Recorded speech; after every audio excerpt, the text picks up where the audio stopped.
Hello, you wonderful people, and welcome to another episode of Crime Centric. This being a show where I talk about crime dramas that I watch. For today's episode, I'm going to talk about the latest episode of Briarpatch. A great episode. A lot of really interesting things went down in this episode, so let's break it down. Well, first and foremost, we have this whole situation. I like the intro kind of showing, Brado goes inside that restaurant and those idiot kids are like messing with him like it's assault and it spills on his shoes and everything and they're laughing and stuff. I'm like, oh, you picked the wrong person to fuck with. And then just Brado comes over. It's like, oh yeah. And they're like, how long do you have to wait for that to happen? And he's like, oh, let me kind of give you some advice. He sits down and everything. I was like, okay. And just like the whole point, like it was meant to be like a teaching lesson for, Brado was teaching them a lesson, about everything, and it's so interesting. The moment he puts the gun on the table, I was like, oh, this is about to get scary. I thought, like, was he about to do something? But he's like, no, he left it on a gun for them to take, and it's just like, at the same time, the kid picks up the gun, the lights go out, and you're like, what that means in the grand scheme of things, we'll get to. Well, we'll go ahead and tie it in, because basically, because of the lights going out, everyone in town kind of went crazy, and, like, a lot of looting and stuff like that. So it's like, Brado was kind of like the spark that ignited the entire town because I like that we cut forward, cause that was like a couple seconds before the end of the last episode, in the previous episode, because when Allegra was there in front of Lalo and everyone, the lights went out. But it seems it wasn't just there, it's literally all across town and shit goes down because now Allegra's figuring out, she's like, what's this all about? Wait, the person backing you, because Lalo is like, trying to say, like, because obviously for him, his job is to kind of handle things one way, but for him, it's like, I can help all these families and stuff like that. But then, like, Allegra's like, you're no savior. Who's backing you? And then she sees one of Spivey's guards, and it's like, Jake is behind all of this. So it's like Felicity must have found out about this. So now she goes rushing to go confront Jake because there was a part of her that's like, the fact is you killed Felicity because she found out the truth about this, didn't you? Hell, she snuck into his place. Because we get it revealed that all his guards aren't even actual guards. They're fellow people that he brought in to look like, oh, this is my muscle, but really they're just like, because like Home Dude is just a plumber. It's like he creates this delusion of like, oh, this is like my muscle, my army, and everything. And it's like, but why? That was a big question, because it's like, the big question then is like, well, why would you get fake people to guard you? Why not get real people to guard you? We get an answer pretty soon, but it's just it's interesting how it all went down. But the fact is that Jake's doing a little drugs and getting super hyped, because even the people there by his side, like, oh, they're like, because Brado and his men are marching in, guns are blazing, and it's like, I love the whole thing of like him being like, because like on, when the shots are fired, it gets quiet, and then the bullets are still flying and there's some explosions and like some noise, but he was like up here and points to his head. I love that. But he's trying to give like a rally cry to everyone. It don't matter about what you fight for, the flag, whatever flag you fight for that your mom told you to kind of believe in and stuff like that. So lo and behold, Allegra sneaks up behind him and punches him. But it's like, he's like, really? I got to deal with Brattle right now. Then we can talk afterwards. But basically he ends up, because it's like, she's like, did you kill my sister? And he was like, fuck you. And like pushes her into like essentially the panic room where his lawyer is, because that was interesting, because it's like, she's like, I work for Jake, and it's like, oh, that's what it's called now. She's like, bitch, please, I'm his lawyer. Plus, and it's just like, whatever, like, meaning that there's something else between them. But we got a lot of insight in that conversation between Allegra and Jake's lawyer. The fact of the matter is, we learned that she went to jail for Jake because they were trying to blackmail someone and it super went wrong. But the fact of the matter, which is so interesting considering like that's where that all kind of started for you, and for you to end up where you are now in your particular position, I just think it's interesting. Like your current job and everything, considering the jail time. I don't think she explained how long she was in jail. Because like she made reference to that whole 12-year thing, but I don't think it was that she was actually locked up for 12 years. I think it was just like for the past 12 years she's been trying to, figure like everything out. But she went to jail to protect Jake, and even his lawyer's like, why would you do that? And she's like, I had my reasons. Because obviously she's like, oh, you and Jake must be old flings or something like that. Like, oh, you two did it or something like that. It's like, no, Jake's family. And then the lawyer figures it out. What's her name? Like, it's I was like Daphne or something like that. But she was kind of like, oh, you two are want to thank your family. So it kind of explains their dynamic a little bit more.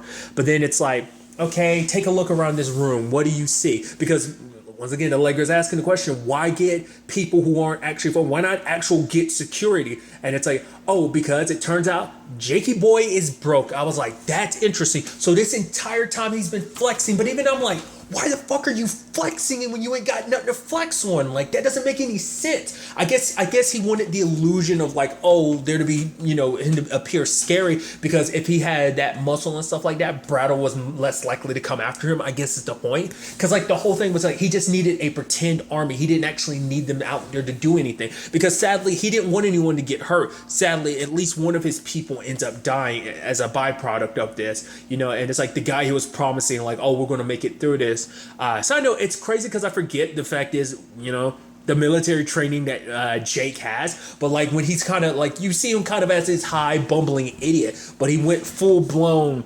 Rambo out there. We didn't get to see it, but he did some slicing and dicing with a damn knife. It's like, oh, you kind of forget. Wow, that's actually interesting to see that scary side of Jake like that.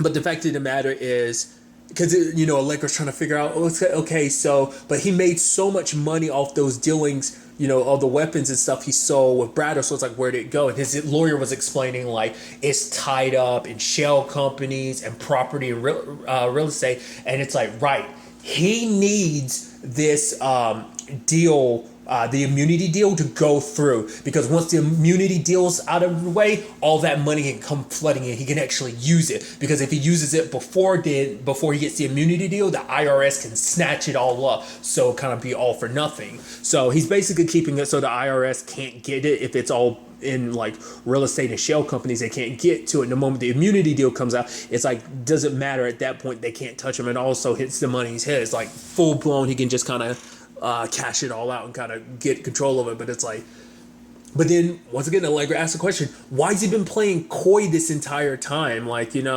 because at that was my point too. It's like, I guess he needed to like I said, needed to flex so that Brattle would like second guess coming after him. But hence why Brattle's doing what he's doing means that he's not afraid. He sees through Jake's BS and comes to strike. And so obviously his lawyer kind of suggesting it's like, the other person, the other thing, like, do I have to kind of spell it out? The other thing, that's the only other person that's so important to Jake, and obviously that being Allegra. But the fact is, like, Allegra goes out with a gun, and like obviously she sees Jake choking out that dude, and I think for a second he didn't want her to see him like that, because he stopped. He didn't just go ahead and kill the dude. He'd already killed everyone else. But I think in that instance he stopped because I think he didn't want Allegra to see him like that. But he's there to kind of have her push the gun away. He's pushing the gun away because I guess he didn't want her to be someone who ended up pulling the trigger. It's like he doesn't want her to end up like a killer like him. Home dude shoots him in the back, though. I was like, oh shit. But he did it because like Jake got in the way of the bullet. And then in that instance, he turned around because the gun got jammed, or that was the last bullet. Ran over, started going hard on home dude, and Allegra's just kind of looking. And then Jake is like, I would never let anything, I would never hurt you, or something like that. Kind of implying like he would never kill Felicity because it would mean hurt. If killing Felicity would hurt Allegra, he'd never do it. In that moment, because obviously he'd do anything for Allegra because he cares for her deeply. Like he literally just took a bullet for her to make sure she didn't get shot. But once again, it's just kind of this situation of basically Lalo wanted, like, basically Jake caught Lalo doing what he was doing, like trying to reunite families and stuff like that, going about, and obviously he used it as an opportunity, like, oh, I can help Lalo do what he wants to do while also keeping this pretense of me having this army and stuff like that. But at the same time, it's like the whole point was, the fact is, like, all right, Brattle picked me up and everything. It's like, what? Why didn't you tell me? Well, Brattle took me to the slaughterhouse and everything, and like the whole point was to make it was to cause a rift between Allegra and Jake, I guess, to keep them at odds. Maybe, I guess, putting Allegra in this compromised position where she'd kind of have to choose whether she was going to believe Jake or not. And obviously she's been mainly on the side of not believing Jake. So There was even that scene I love where it's like Gene's on the outside and he comes across that dude with the rocket launcher. And it's like, oh shit. And then the giraffe scares the dude. And he's like, what the? And he points down and blows himself up. Literally nothing but his shoes left. I was like, that's what I would never expected things to have played out that way. But it turns out Brado's real target, because this was all a distraction while the lights are out, he's going after that facility, where Lalo and the others are hiding out, because he wants to expose Jake for everything that he's done. So that turns into a nasty situation, because he's literally setting a place on fire, locked them inside. And to me, this is the episode that showed you, like, Brado just seems like, because we haven't really seen Brado do his thing until this episode. And this is the episode where you go, oh, Brado's scary, which is interesting. Once again, like seeing Alan Cummings be like, I always pluralize Alan Cumming be super scary and menacing like that, just drinking a drink. And I love that voiceover, or I think it's like a radio or whatever. It was like, oh, here are monsters. It's like, no, the monsters have been among us, just waiting to cut the light, and then they cut the lights off once they're in. And I just that whole line, and at the same time, it's like at the same, like, all that's being said while he's drinking, watching the facility burn with people still inside. Luckily, Lalo and the others were able to get out. Allegra's there kind of helping. She ends up showing up to kind of like pull people out, because initially he's like Jake is like, don't help clean up my mess. She's like, wouldn't be the first time. When did I ever stop cleaning up your messes, essentially, And so now it's a situation of the families, they don't want to, because the girl that was looking for her dad, I'm assuming that's the dude that died at Jake's place. I'm assuming, because she couldn't find her dad. Because everyone else from there had showed up but him. So sadly, he was the only casualty on that side of things. And obviously Allegra's like, oh, let me help. But they don't want, because they can't, they feel like, well, Lalo told us we'd be protected, we'd be fine. Look what happened. That obviously means we can't trust Jake. Because Allegra had said, like, because Jake BS'd them from the beginning. He was like, oh, no, it's just to pretend like this is all a front. Nothing's actually going to happen, because Jake was hoping nothing was going to happen, but it ended up happening. So those families, they're not going to trust Allegra, Lalo probably, or even Jake. So they're like, we'll figure it out on our own. So now all that's kind of going down. So, and obviously Allegra's trying to talk to Lalo about, like, get out of here. But for him, it's like, no, like, he's laughing because he's so heartbroken, because it's like, oh, looks like burning all the evidence. It looks like I kind of went back to my original job in the first place. Here I was thinking that I could save people, reunite families. It's like, no, they all were in this situation because of me in the first place. So he wants to try and, like, spin this. And he leaves a message for his dad, walks forward. I was like, oh, don't run into... Lo and behold, who does he run into? Brado. And Brado's basically, he wants to leave Jake with a stain or a scar that can't be washed away. And it's like, oh, please don't. And it's just like, it's sad, because Lalo was just trying to do something good, For him, it's like, because of what his job was, it's like, rather than just kind of like burning up evidence and getting rid of stuff, it's like, I could like help these people find a new fresh start. I can help people out, And he just kind of got caught in the middle of this whole situation between Jake and, Brado. He had no idea what was really going on. He was just essentially some kid mixed up in the middle, and it's just heartbreaking, to see things kind of play out like that. At the same time, we had Eve showing up at Jake's place, and it's like, especially when they get to talking, it's like, wait, because like he kept trying to contact backup, but it's like, so I was like, who the hell is your backup? Because he's like, oh, the backup's going to be here. That's why he was so certain that he was golden, but it turns out Eve didn't get there till it was too late. But it's like, she's your insider? I was like, that's interesting. And then the way she talks about it, it seems like she had military experience too. It's kind of like the whole thing about, like, we both learned in the military, like, don't lead people, and like, know who you're following into battle type of situation, and know who you're leading into battle type of situation. So, but then it's like, oh, Brado knows everything about what's going on, so Eve's going to go, potentially clean up the mess. It was interesting because she kind of shooed Jean away, so I guess it's like, well, she doesn't want Jean to know about her connection to Spivey, like that there's something there. I don't know, I thought that, like, you could definitely tell that something was up with Eve, especially later on when she's giving the announcements and everything. And she's informing them about Laulo, and basically she's spinning this whole situation because it's like the rich. This was kind of an instance of showing like, oh, what ended up happening. Like when the lights went out, the poor, they ended up having to like, you know, riot. I mean, not rioting, but looting and all this, hurting each other. But while the rich, their ice didn't even begin to melt. Because they had the backup generators and stuff like that. We see that the mayor was passed out. Part of me was wondering, is that part of Eve's plan? Like, did she drug him and knocked him out? I mean, we know he was passed out watching Cindy. Because I was about to say, because it's like, it went out, but it sounded like his computer was still on. And yeah, it seems like it was on the entire time because he had a backup generator. So, but Eve is looking at this as an opportunity to strike because she's going to run for mayor. But then, like, you know, AD, it's like, yeah, that the person who wrote that slanderous stuff about Strucker, Felicity, and Floyd was her. She's the one that told, you know, Laughter to write that story. And it's like, because, you know, now, like, you know, and now you have this situation of like, okay, so you're working with Spivey. But then I was thinking, like, how did Brattle know what he knows? So, well, later on, because at the end we see Gene showed up, and I'm like, wait, you're working for Brattle? How long have you been working with Brattle? Now this kind of puts you back on the suspect list of having something to do with Felicity's death. It's like, especially like, basically, it's so sad because like Felicity wanted to save this town, yet there's so much duplicitous shit going down in this town. It's like her soon-to-be hubby, her fiance, I'm sure she probably found out that he was he was lying to her the entire time. When it's like, oh shit, like here you are, and you're working with Brattle, a terrible person like him.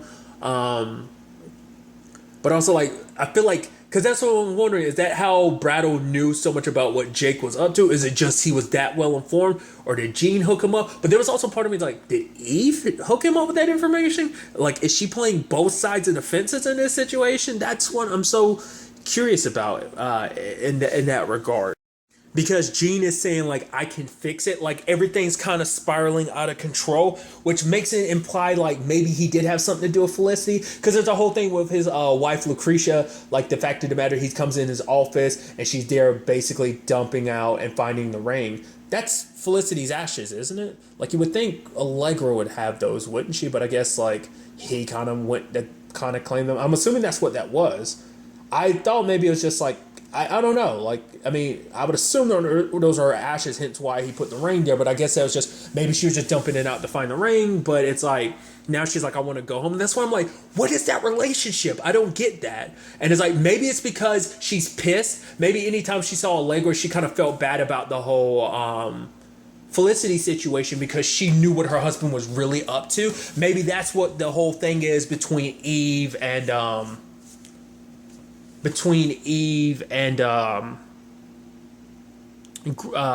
Gene. But then that would kind of make it seem like that would mean that Gene would know that Eve is double. I mean, maybe it's like, oh, I'm working with Brattle, but I'm here pretending like I'm on Spivey's side for his sake to kind of screw him over. Like, I'm trying to figure out where the lines are drawn and who's drawn like where. So it's, but that's what I'm thinking. Like, maybe that's why Lucretia kind of hates her hubby as much as she does. She hates Gene because she knows like what he is, and because Felicity kind of got caught in the middle of this. So rather than it's like, oh, she's a mistress that I hate, I think she kind of felt bad for her. Maybe, I don't know. There was that whole line of like, you know, the fact of the matter is she loved, you know, Gene loved somebody, and you know, I was happy for her because she made him happy. You know, like Lucretia had brought that up at like Felicity's funeral, and it's just kind of like, once again, Eve had said getting her under control. I'm like, what is that all about? Is it just because she's unstable mentally, or is there more to this? Like, I'm so curious. And then also, we also have like Jake just sitting there, his lawyer leaving because she's like, oh yeah, I'm done with all of this, kind of didn't expect to get caught up in the middle of all of this kind of for nothing. It's not worth it. And Jake's just sitting there just because it's just like everything fell apart. Like, once again, it's like he had like a cool, calm customer, like he had everything under control, and in this one instant, this one night, everything fell apart. And you lost it all essentially in this one, you know. And now I doubt Brattle's done because, you know, I'm sure he's not done basically kicking the crap out of you. So that's definitely going to be interesting to see where that goes. I'm curious to see where all of this ends up taking us going forward into the next episode. I mean, I'm so curious, like trying to figure out where like I said, the lines are drawn on like who's on what side, who had what part to play in all of this. Because Allegra's kind of back to square one when it comes to this whole Felicity thing, except obviously AD got him pointed her towards like, well, Eve's the one that told Laughter to kind of write that story about Felicity, so that's going to be a starting point, but that might only, still probably just part of the puzzle and not the entire puzzle, but we'll have to wait and see. But really, that's all I want to talk about. Until the next time we meet, be happy, be safe, live life to the fullest, and enjoy it. Good day, and goodbye.